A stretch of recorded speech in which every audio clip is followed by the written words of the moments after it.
morning. It's a new week. Welcome to This Week.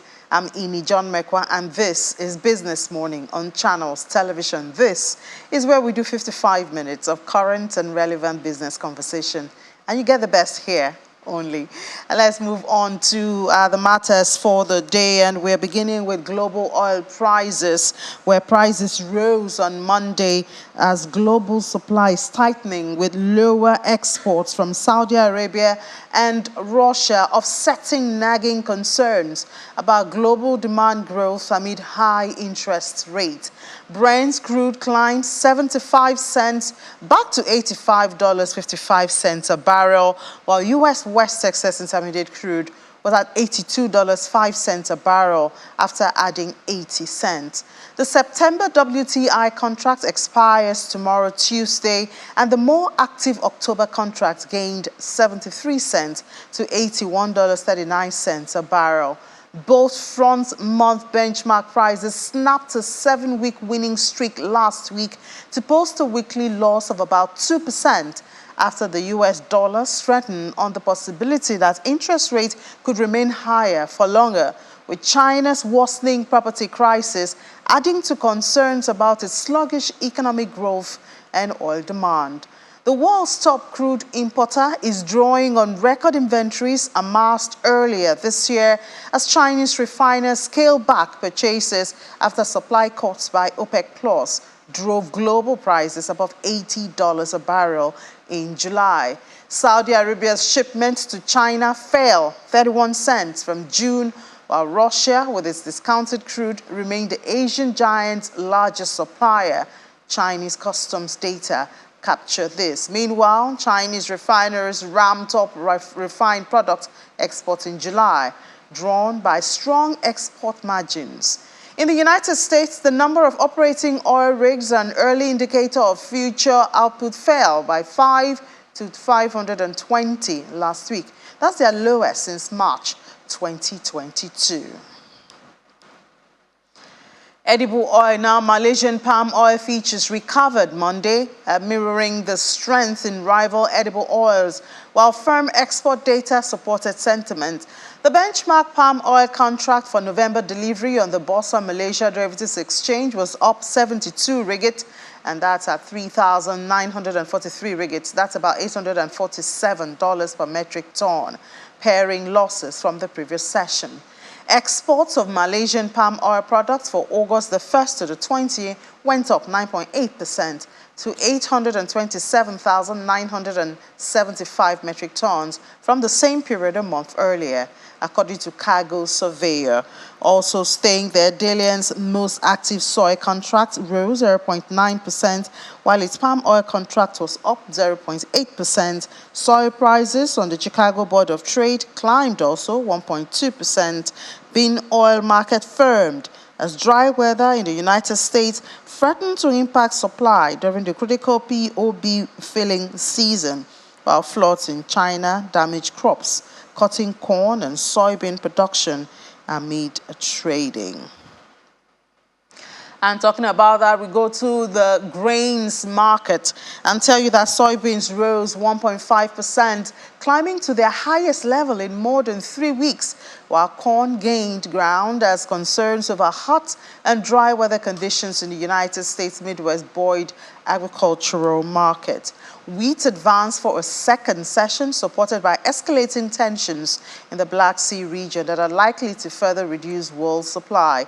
The most active soybean contract on the Chicago Board of Trade was up 1.4% to $13.72 for a quarter of a bushel, having earlier risen to $13.81 a bushel. That's its highest since July 28. Weather forecasts are showing little rain and hotter temperatures for the rest of August in the U.S. Midwest, raising worries over crop yields. Soybeans are more vulnerable to potential damage because August is the crop's critical month for development. In China, which is the world's biggest soybean importer, soy meal prices jumped almost 3%. And China's soybean imports from the United States tumbled 62% in July from a year earlier, while shipments from Brazil, which is its top supplier, surged 32%, and crop and lower prices in the Latin American country. Well, we'll come here to Nigeria, where yesterday President Bola Tinubu approved the redeployment of Engineer Abubakar Momo from the Federal Ministry of Youth to the Federal Ministry of Niger Delta Development. The Federal Ministry of Youth is to be reassigned to a minister designate soon. The ministers designates are located to the Federal Ministries of Transportation, Interior and Marine and Blue Economy have been reshuffled.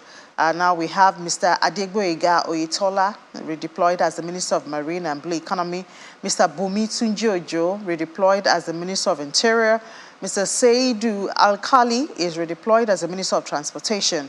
Both ministers of state in the oil and gas sector are now domiciled in the Federal Ministry of Petroleum Resources.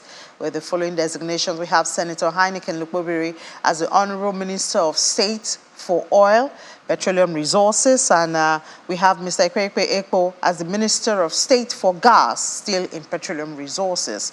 The President has also approved the renaming of the Federal Ministry of Environment and Ecological Management as the Federal Ministry of Environment. We'll have more on that later on today here on Channels Television. Now, the Nigerian Navy says it has completed a hydrographic survey for the dredging of the Oguta Lake and Urashi River in Oguta local government area of Imo State to the Atlantic Ocean, as it awaits the state government to give approval for a date when the hydrographic survey will be unveiled so the dredging of the river can start in earnest.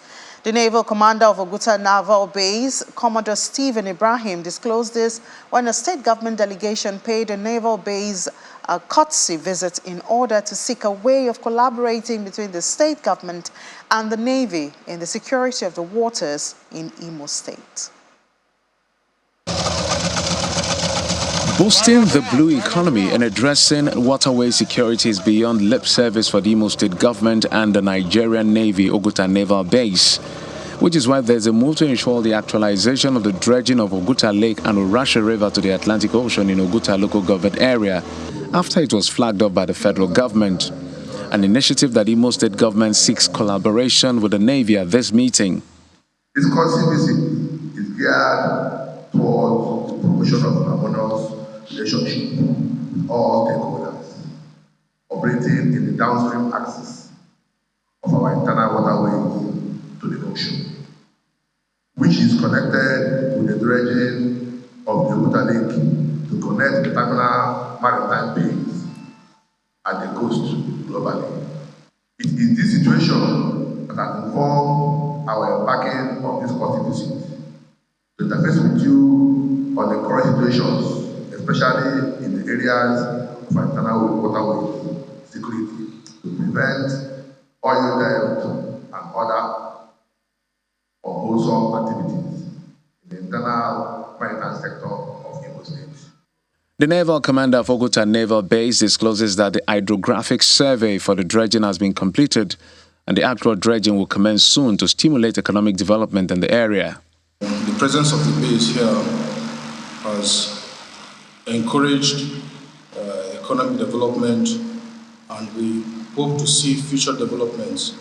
Like you earlier mentioned, the issue of the flag off of the survey report. The report is ready, and at the instance of His Excellency, it will be presented. And going forward, the Nigerian Navy is a critical stakeholder, and we're on standby to provide all the necessary support for the actualization of the dredging activities along the Oguta-Urashi Riverway. We are here to collaborate to ensure that the safety of the waterways, both for commercial and for private use. And on that note, I want to end and say that we're always here to give the normal support. After the meeting, the delegation took a tour of the Oguta Lake and Urashi River, as the team maintains that when the dredging exercise is completed, it will change the fortunes of the people of the zone and the entire southeast region.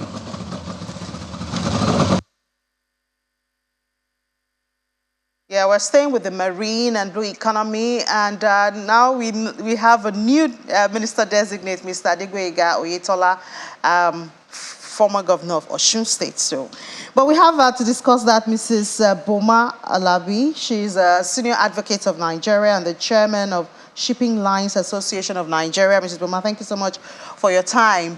So are you happier with the first person or the second person as your minister? And congratulations. I know you guys have been asking for this blue economy for a while. Now you have a ministry to yourself. Yes. So congratulations. And are you happy with your minister? They've all been passed by the Senate. So I expect that whoever is assigned the task of heading this new ministry will be equal to that task. We're here to help them. And yes, we're happy that we have a marine economy ministry, but at the same time, we are apprehensive. And I'll tell you why. Because if it's not properly handled, it's only going to cause more problems rather than creating solutions. So, for instance, I hear, and I hope it's not true, that Nigerian Ports Authority will stay under the Ministry of Transport. You can't keep those two, the marine economy and the Ports Authority in two separate ministries because you're creating silos. They work together. When the vessels come in, the MPA provides the towing vessels that bring them in. They're working so closely with shipping, maritime transport, that it's just illogical to have them in two different ministries. We already have challenges with transportation after they get off the vessels. So, for instance, the roads that leads away from the port are under a different ministry. And you talk to the Ministry of Transport, it's like, sorry, this is Federal Ministry of Works. You need to bring them together in order for it to work properly. And if we do it right, potentially, this is a $1.5 trillion industry, the blue economy, worldwide. Nigeria has not even begun to explore it. Yes, maritime transport were there, but fisheries and the aquatic environment were doing very little. The Chinese are in our space, raping our fisheries. Yeah, because we had a story about illegal fishing last week. Absolutely, illegal fishing is like they're coming to Nigeria and setting up industries. That's what's happening. And then they're taking it back out of our economy. So it's important that this ministry has been created. Potentially, it has the ability to generate more income for us than even this oil that we're talking about. So Mr. Boyega has a lot to do. But I hear there's also a sentiment, discordant sentiment between in the waterways with the state government and the federal agencies who owns the waterways and all of that. Waterways and all of that. Yes. There is, we're beginning to align in that sense, but certainly there are areas that are not as clear as they should be. But from our perspective, we're international shipping lines. That's not really an area that we're involved in. But certainly, everything should work cohesively. And I, as an individual, with the knowledge I have of this industry, I'm very concerned about the regulators, particularly the federal regulators, and the way things are working with us. The barges who move our goods from when they've landed in country to those local areas you talk about. Do you know they're being charged in dollars? I mean, Mr. Falana said it on one of our programs, Sunrise Daily, last week, and it was trending, and some people came to say it's not true. It is true. Why are you charging local operators with local businesses in US dollars? How does that make sense? Is it even aligned with the CBN regulations in the first place? And then we're talking about strengthening the Naira. Surely all government agencies should be issuing their invoices and charging us in Naira. Why can't NIMASA? Plus NIMASA, plus Nigerian Ports Authority. Why would you be charging in a foreign currency? Why can't you charge in your own currency for services that are being provided to us here in Nigeria? Is there an explanation to that? I know when you talk about crude, for instance, crude is being paid for in dollars, it's being charged. You're exporting crude and you're selling it outside of Nigeria, naturally you pay in dollars. I'm providing you services in Nigeria. In Nigeria. Why are you charging me in dollars? You are a senior advocate of Nigeria. Why haven't you done something about this? The court is there. You guys own the court. We shouldn't have to go to court with our regulators. Well, it's been a complaint for a while. Yes, it has been. So let's do something. That's why I'm putting it out here. We have a new government. We have a new minister, a new ministry. Hopefully, new things will be done in a different way going forward. All right. Well, we do hope that this will obviously be taken into consideration. And some time ago, you did, I saw in one of the publications that you were not happy that ports are revenue driven. But we know that customs have their targets and all of that. What should they be? How should they be working? Of course, customs should not have a target in that sense, because your primary objective is not just revenue. It's also about assisting our exporters and making it easier for them to get their goods out. Currently, our exporters are seriously challenged because of regulatory bottlenecks that they have to deal with in getting their goods out. That makes them less competitive than our neighboring countries, and ultimately does not help our economy. So that should be the priority. Not in collecting revenue at the expense of business in a way that makes us uncompetitive. Why are the ports in Cotonou growing and next door? These small countries are providing services to Nigeria because their ports are more competitive. And it shouldn't be the case. Because if you look at the tonnage that goes through their ports, you know that it is impossible for them to use that tonnage. It's clearly coming to us. And Nigeria is the giant of Africa. Thank you. So our ports really need to be more competitive. There should be more synergy in the way these agencies work, and certainly more consideration to the exporter who's struggling to get their goods out and compete with others on a level playing What ground. about turnover time? Is it better now? It is better, but it can be a lot better. Certainly. We still have areas of inefficiency, and that's... Like? Yes, that's not good for us. So areas of deficiency or... Inefficiency. Like So, for example, I have perishable goods I want to export out of Nigeria. Let's say hibiscus. Cashew? Hibiscus. Okay, oh, that's so sensitive. That is so sensitive. Yes, it is. And we've had situations where, they've been stuck in the port. Well, not in the port, in the process to get exported. To the extent that by the time they get to destination, it's gone bad, or it's infested with insects, which would not have happened if it had moved in good time. So is it the bureaucracy? Is it the infrastructure? Both. Double whammy. Infrastructure. How do we survive Lack that? of infrastructure and bureaucracy. That's a whole lot of work ahead of Mr. Yes, so again. absolutely. So government really has to invest in infrastructure if they're serious about this blue economy. So I'm wondering has to invest now, in because we know that, at least in Lagos, the issue of infrastructure, the road to the port and out of the port has been a major one. Now that we have a ministry, I wonder how that's going to help, because the ministry or the minister can still tell you, well, the road belongs to the Federal Ministry of Works. It's not under my purview. I cannot spend the funds given to me on that. So, I wonder how we're going to manage that. This is why, so we have like a supervising minister of the economy. Coordinating minister, all these pretty words. But they can work together, and they must work together. You can't have silos and expect it to work.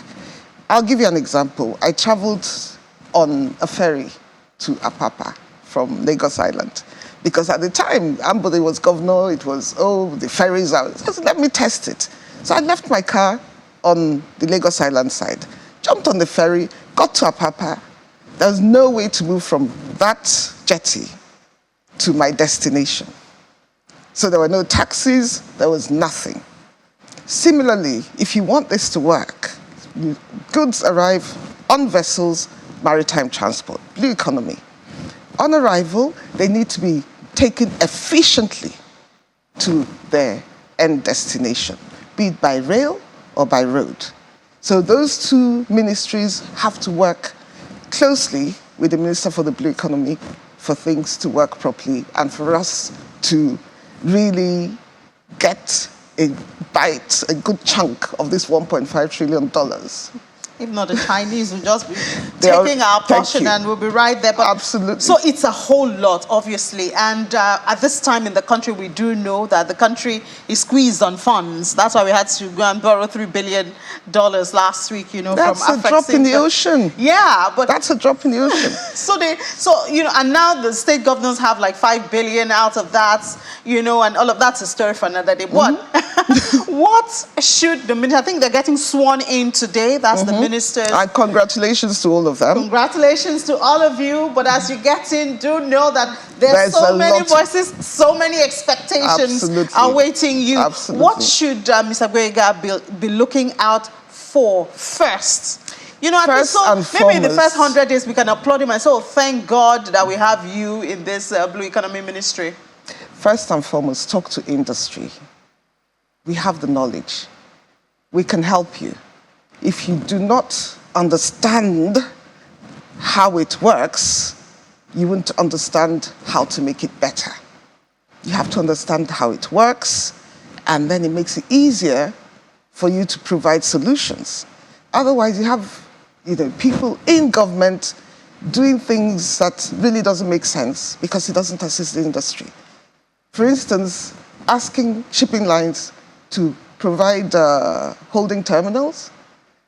Let me put this in language that every Nigerian will understand. So you're flying. I am Lufthansa, right? I fly aeroplanes. Is it my business to provide your holding for luggage in your airport? Is it? Can't possibly be. But that's what they're doing in our industry, to say, although you're just moving boxes or whatever it is from point A to point B, we still want you to come and set up holding terminals. So there are logical policies that currently create inefficiencies in place at the moment. So as the new minister, with a new ministry and a chance for a fresh start, talk to industry, understand, and then you can find solutions and implement. And implement what the industry, because talking to them is one thing. Precisely, and then we will all generate revenue in a positive way that enhances the economy and grows it. All right, thank you so much, Mrs. Buma Alabi, Senior Advocate of Nigeria and Chairman of Shipping Lines Association. We certainly wish the minister the best, but we want also the best for us. Absolutely. As Nigerians and as you, the Shipping Association. Thank you so much for your time. You're most welcome. All right, let's take a break now. When we come back, the program continues. State of Nigerian economy, especially as the ministers are coming in, they have to come in and hit the ground running, as they always say, not just in words, in reality. We'll talk about that afterwards.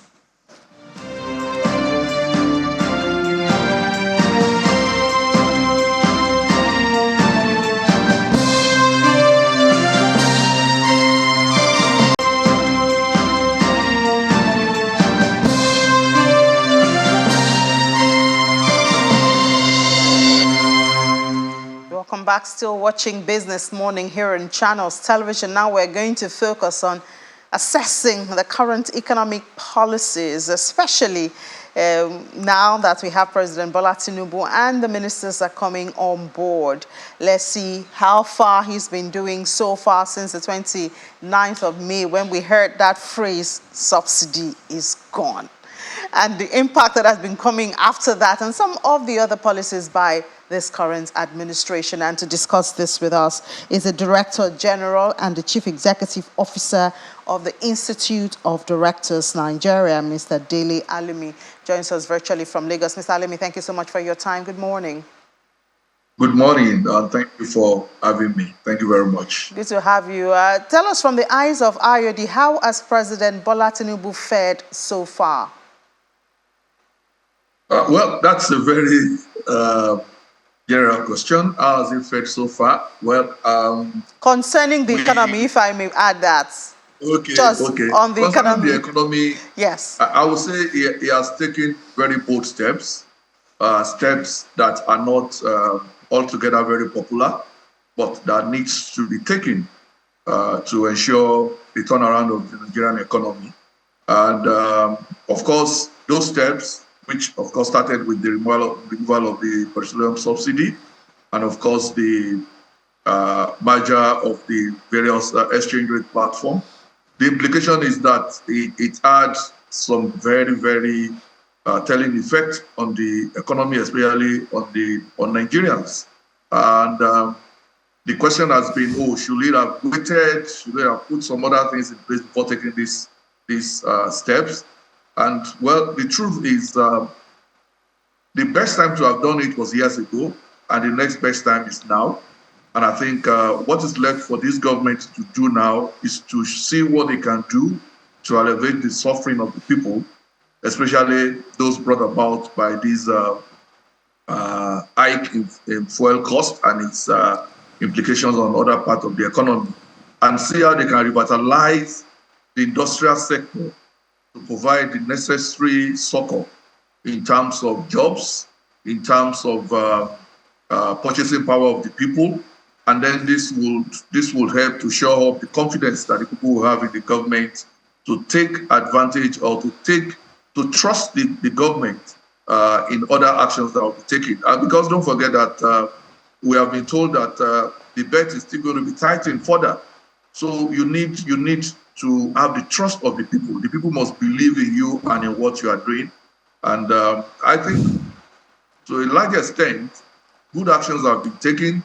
But the fragility of the Nigerian economy has also not helped in some of these things. Maybe government did not expect the depth of the suffering that had happened in the last few months.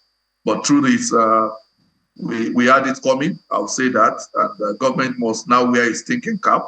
Now that ministers are going to come in, they must hit the ground running and work on how to ensure that we provide support for our people, because palliatives are not the answer.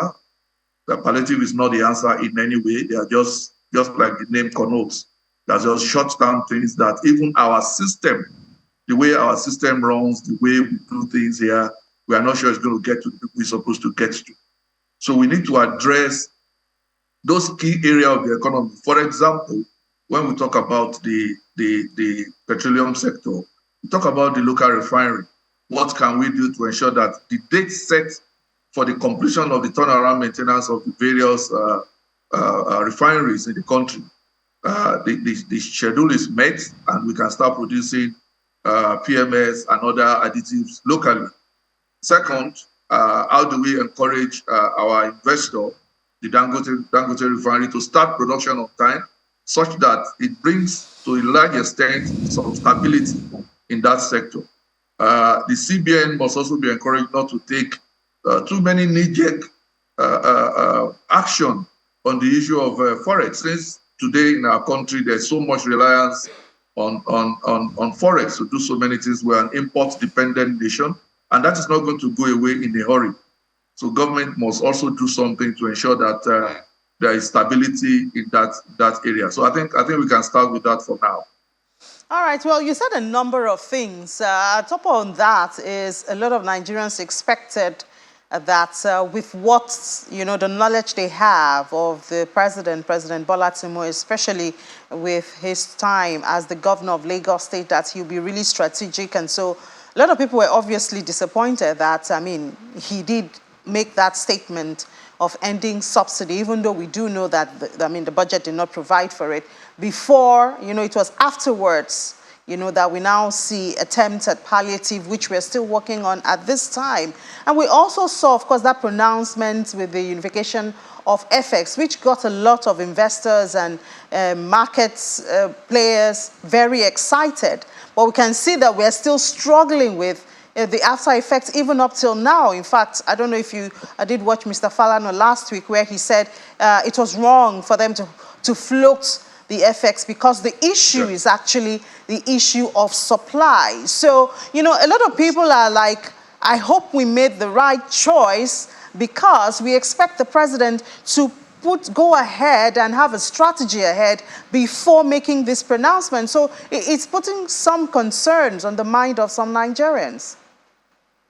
Well, I think and Nigerians are right to have those concerns. I think, and pardon me for saying this, I think Mr. President got carried away by the euphoria of the moment during that swearing in and made that pronouncement, which basically was his first. And, you must have a full understanding of the economy and your people. And of course, we could see what it triggered immediately, that announcement. And I think going forward, the president needs to be a little bit more circumspect and careful in those pronouncements. You must look at the worst case scenarios. You must also do what I'll call a simulation of what could happen, everything that could happen, and bring up strategies to counter such occurrences, which I think was not done. And also maybe the absence of ministers who could help to put some things in also did not help matters. So I think it was a strategic error on the part of the government. But then that has happened, and it has happened. And for the Forex, of course, we'll all identify the fact that we are too import dependent. And that is why, when I was listening to Mr. Falana, I asked myself, can we really blame government altogether about this dollarization, the word he used, of the Nigerian economy? I can't blame the government completely. I just watched your last discussion with the madam on the blue economy, wonderful discussion.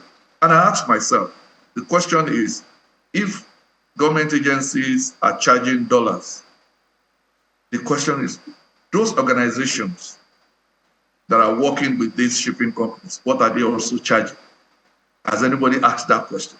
Because if they are actually charging dollars, if their revenue is in dollar, then maybe that is why government is also saying their expenditure is in dollars. So we need to look at all these things together. There must be a way to stimulate the supply end of Forex into the Nigerian market. And until we develop our industry to the extent that Nigerians can actually, on its own, supply what it needs, will continue to be that way. We'll continue to depend so much. And as our taste continue to grow for foreign things, for foreign goods, we will continue to have this issue. So, but of course, government is expected to set the pace. What I usually tell people that in developed nations like ours, there is a place we should be. And government has the role and responsibility to take us where we should be. But in the process of taking us there, it must ensure that what is keeping us moving does not disappear. What is keeping us as a nation, what is making our people tick, must remain. And that is the role of government. So as government is trying to arrive at a good destination, people must not fall out of that bus. They must do things to ensure that people don't lose trust in government.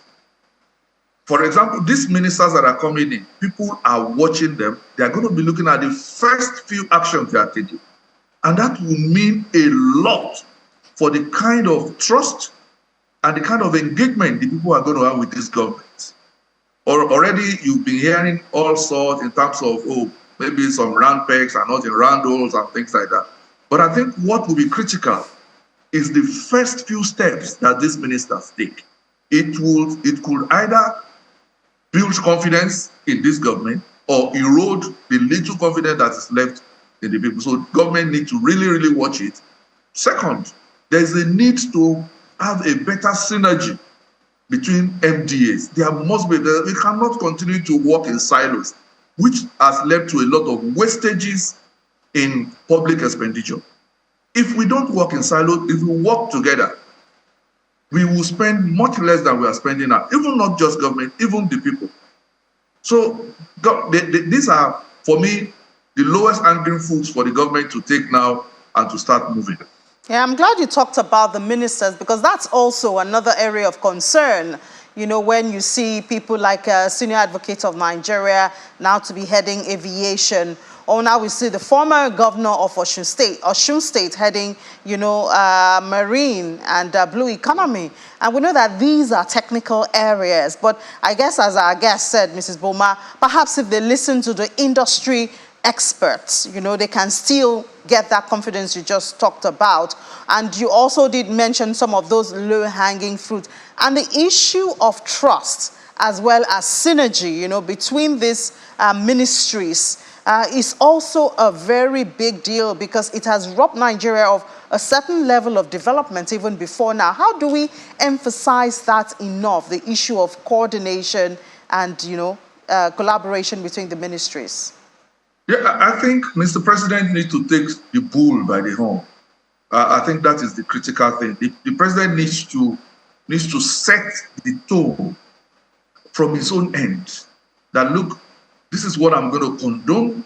This is not what I'm going to condone. Of course, when you look at where we're coming from, it's not going to be El Dorado suddenly.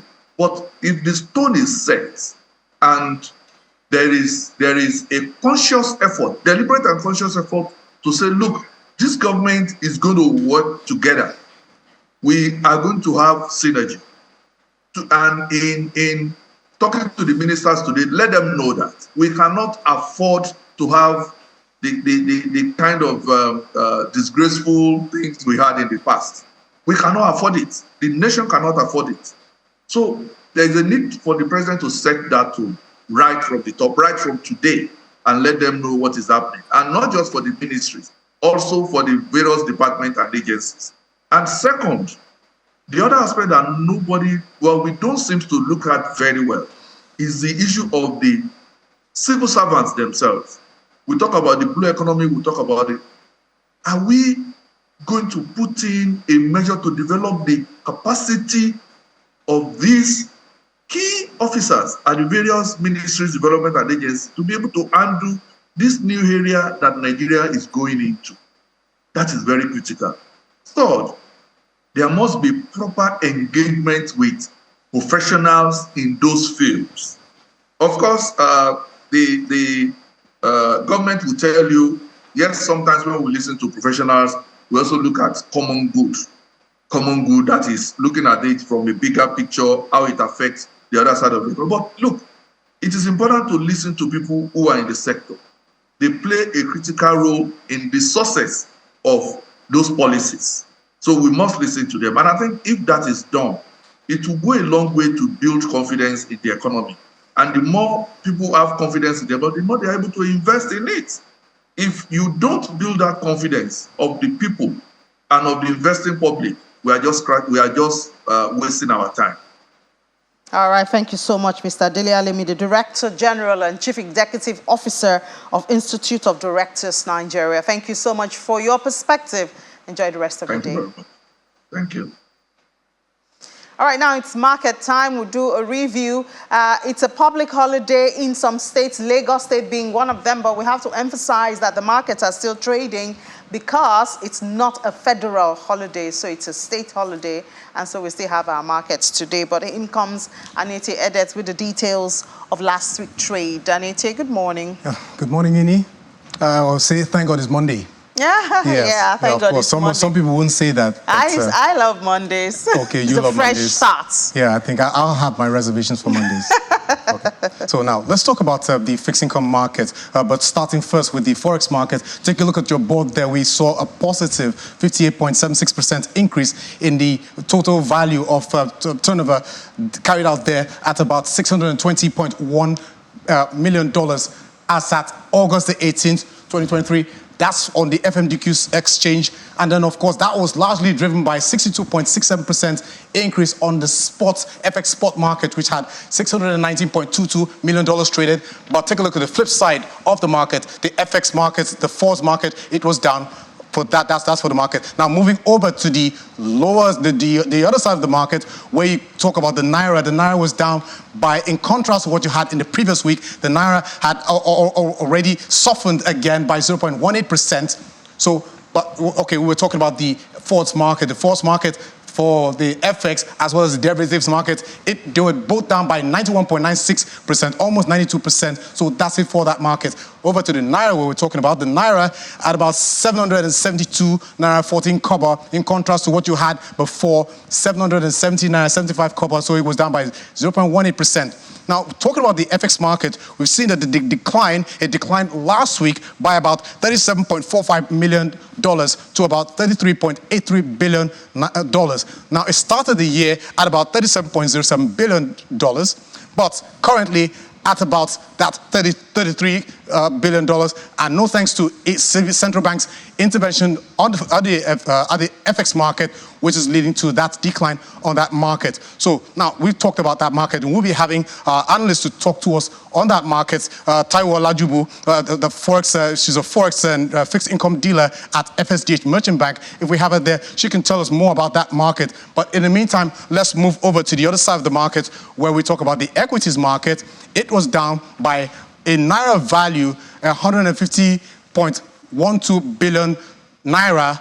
That's in naira terms. So, and it fell all the way from the 35 trillion naira level to about 34.81 trillion naira, while the all-share index also down. Now, let's talk to Taiwo Olajubu, forex and fixed income dealer at FSDH Merchant Bank, to give us more details about the fixed income market, the treasury bills, the bonds market, as well as the FX. Thank you for joining us, Taiwo.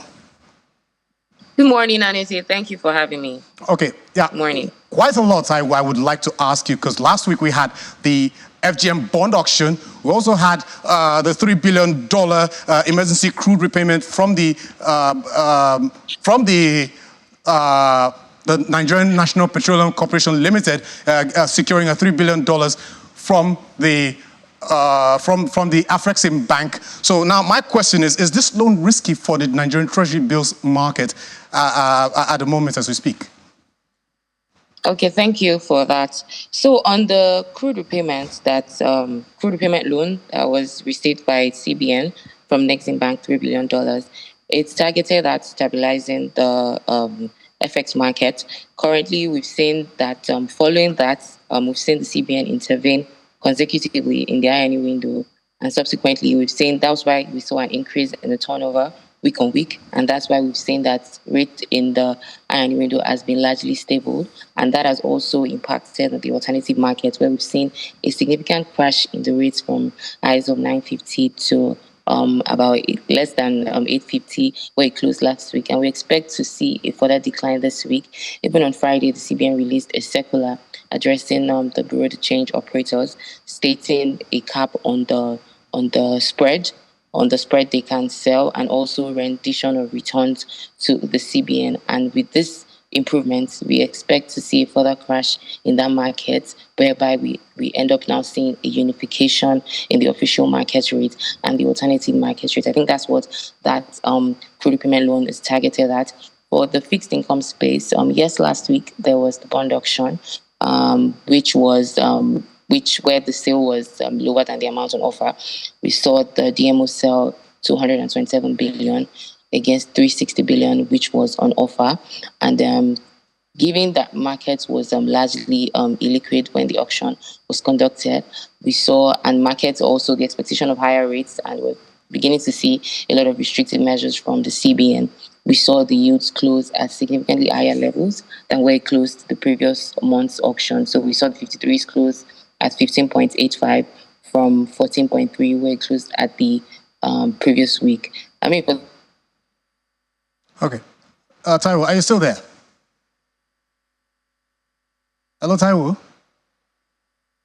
Yes, I'm on. I said, okay. Since the auction, we've seen that the market has been largely quiet because liquidity in the market is not very buoyant. We expect coupon payments of about 112 billion to be paid on Wednesday. On that same Wednesday, we have an NTB auction. We have about 284 billion on offer. We expect rates will close higher than the previous auction, where it closed at 9.8, given how tight market is and given the volume that is on offer, which we expect CBN to roll over. So we expect REIT to close higher than the last auction, say 11 levels, because market is currently resisting yields lower than 10%, considering the home auction that was also introduced into the market about 2 weeks ago. Okay, so thank you for that. But I still have one more question, if not two, for you. Now, I'm still dwelling on the forex market, because forex is what is driving a lot of things in Nigeria's economy. We're a dollarized economy, if I would use that balance. Now, I'm just curious: is this FX demand? How much is this $3 billion emergency loan? How much will it address the FX demand for the fixed income market, considering that the central bank has reintegrated the broad exchange operators into the FX market landscape? So like I said earlier, this is targeted at helping to stabilize the exchange rates. We've seen that there's been, the idea was to unify rates across markets, across the market segments. But we noticed that the disparity continued to widen shortly after. Even initially it looked like it was stable, but it started to widen. And that's because there's been demand for the FX. As well, it's an import-dependent country, so there's always the need to, use FX to pay for goods imported. So we've seen that widening. But what CBN is trying to do, even prior to last week when the crude repayment loan was approved, we've seen that the CBN has tried to intervene every week. So even before the loan, and which is why we noticed that there's been a decline in the reserves from year to date. So we've seen that happen. But this disbursement is supposed to support that intervention such that there will be a unification across segments. They will continue to sell to banks. And when the sale is consistent, we would see that there will be less aggression towards, from the importers. There would also be less speculation, because we noticed that there were a lot of speculative activities in the market given the way the rate was spiking. So the idea is also to reduce speculation, because even market participants getting a wind of this information is supposed to put some respite in the market. And we've actually seen that there's been some respite in the market. Okay, thank you so much, Taiwo. Of course, our eyes are always on this market. Fixed income, bonds, FX, equities, you name it, our eyes are always on it. So that was Taiwo Olajubo, fixed income and forex dealer at FSDH Merchant Bank, give us details about the forex market and the fixed income market. So, Ini, I don't know what your take is for. Yeah, one of the things you asked about the loan for crude that NNPCL just collected, and the issue of FX, we can't seem to talk enough about that. Exactly. The chairman of the Shipping Lines Association was our first guest today, and she did confirm that some companies are still being charged in dollars. Companies operating in Nigeria, rendering their services in Nigeria, being charged in dollar. Those kind of policies will also put more pressure on the naira, the demand for dollar in the country. So the government also has something to do with this. It's not just, individual demands about that. But thank you so much, Anita. Thank you. All right, now let's go to the crypto space and see what's happening there. Unfortunately, not very good news is what we have right there. Bitcoin still dropping, currently at about 26,000 dollars. Talking about dollars again there, as down 0.25%, now lost its dominance to 47.22. A bit of recovery for Ethereum, but it's too early to celebrate, because I don't know if the correction or the bearish sentiment is over. It's added 0.42% at 1,679.47. Let's look at the fear index. There you have it. Have you ever seen it this red? Very, very red. In fact, I think we should pour blood on this. Is not just red. At 38 index point, they're very, very low. I was complaining of the neutral sentiment we had for about 2 weeks or so consecutively. Now we have fear there dominating the market. A lot of investors are afraid. Some say it's a good time to get on, but a lot are afraid, especially those who are already on. of losing their investment and not making gains. There you have the price of Bitcoin. There you have Ethereum, that positive sentiment, a bit of it. BNB is marginally up. Cardano, 1.57% seems to be doing good in the midst of all the red and the chaos. XRP is, however, down. We have Olumide Adesina now to tell us what he thinks if this correction is over. Hi, Olumide, good morning. Good morning, thanks for having me. Good to have you. Can we breathe now? Is it over? It looks like it's settled, but you need to understand the dynamics in the market suggested that the bears had the upper side. You know, you could recollect that a few days ago, about $1 billion was lost in the market by traders that placed their long positions on the upside around the crypto market. And also the fact that China's contagion, property crisis in the second world's largest economy trickled down to financial market, and we saw a cascade of losses. So the crypto market is just over above $1,000. But I think interesting thing in the space is that you mentioned earlier, the uptick in Ethereum is pretty much around news that the Security Exchange Commission might approve the Ethereum futures ETF, and that definitely will add some liquidity. But apart from that, I think on the local front, the Naira strengthening also dampened the morale of local investors, because the cascade of losses in the crypto market and the Naira strengthening made the incentive to hold the USDT that is usually used to hedge against the Naira less attractive. So we've seen the optics in that. What about XRP, Olumide? We see a lot of last week, but we saw it recover, even though it's down today. It's going up and down? Yeah, at some point, we felt that XRP was going to break above the $1 mark, and that was pretty much because of the partial victory they had against the Security Exchange Commission. But I think the Security Exchange Commission is really adamant that this asset has no business with retail investment. So they took the case back to the court and appealed it, and what experts see as a way of restraining retail sales in long term. So I think that's why we're seeing XRP staying afloat just 50 cents. But I think the trick for us is that how it plays in the Bitcoin spot ETF might really give the market the much needed flow, but it looks like it's unlikely we see an approval this quarter. So the market might just be ranging for a while. Has the market priced in this, I think last week, the minutes of the Fed's meeting indicating that they may continue to hike rate, has that been priced in now? We should expect another shocker from that. I think it's unlikely because if you look at the markets right now, there are a lot of dynamics in the market, and just the news you mentioned suggests that, it has capped the gains of Bitcoin and other altcoins.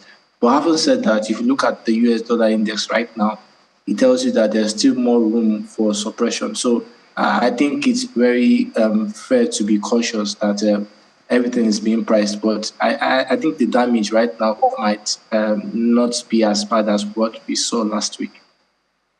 All right, Olumide Adesina, financial market analyst, thank you so much for your time and your perspective this morning. Thank you for having me. Thank you. All right, let's look a little bit at the gainers and losers and we see a little bit of recovery for the top gainers, unlike what we had on Friday, where it was really not looking so good at all. Right there, let's look at the most interesting here, I think, is AKT with more than 8% increase on its price. And this was, of course, this morning. Let's look at the top losers just before we go right there. There you see the top losers too.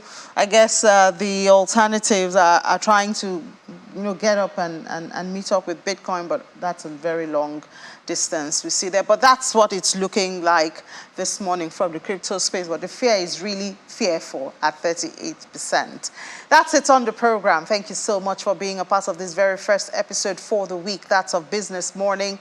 It's been a great one for me. I hope it's been for you. We'll do it again tomorrow, but I'll see you in a couple of hours when it'll be time for update from the world of business. That'll be Business Incorporated. I'm Amy John Mekwa. Go out there, make some money. I'll see you later.